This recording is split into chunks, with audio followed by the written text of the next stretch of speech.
মমতা বন্দ্যোপাধ্যায় থেকে শুরু করে ব্রাত্য বসু সবাই যেভাবে পগার পার, দেশ পার, তড়িৎ গতিতে পতন, এরকম বিভিন্ন কথাগুলো বলে বিজেপির কাটা গায়ে নুন, বা এটা বলেছে নুনও না, একেবারে চিলি সস ছেটালেন। তাতে কি মনে হচ্ছে জানেন? বিজেপির নেতারা নিশ্চিতভাবে ভাবছেন কি দরকার ছিল অমিত শাহের এই 2/3 ধাঁধাটা দেওয়া, না দিলেই পারতেন, এই কথাগুলো শুনতে হতো না। আসলে এই ধরনের রাজনৈতিক ভবিষ্যৎবাণী না একবার করা হয়ে গেলে আর পিছিয়ে আসার কোনো উপায় থাকে না। ওই বাঘের পিঠে চাপার মতো। এটাও অনেক রকম বাঘ হয় তো রাজনীতিতে, এটা হচ্ছে তার মধ্যে আরেকটা। এ ধরনের রাজনৈতিক ভবিষ্যৎবাণী করলেও বিপদ, না করলেও বিপদ। দিল্লি কা লাড্ডু করলে বিপদ হচ্ছে ভবিষ্যৎবাণীটা না মিললে এই মমতা বন্দ্যোপাধ্যায় বা ব্রাত্য বসুরা যেরকম আজকে খোঁচা দিচ্ছেন, সেরকম খোঁচাগুলো হজম করতে হয় এবং দীর্ঘদিন ধরে হজম করতে হয়। এক্ষেত্রে 5 বছর ধরে হজম করছে বিজেপি।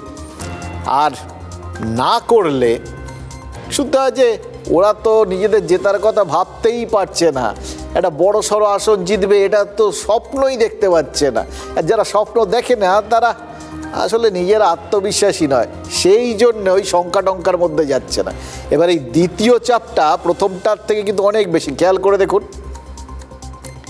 একদিকে তাদের এরকম দুর্বল ভেবে নিয়ে প্রতিপক্ষের মনোবলটা বেড়ে যায়, আর এইসব শুনতে শুনতে নিজের দলের খেলোয়াড়, মানে এক্ষেত্রে নেতা কর্মীদের কাঁধ ঝুলে যায়।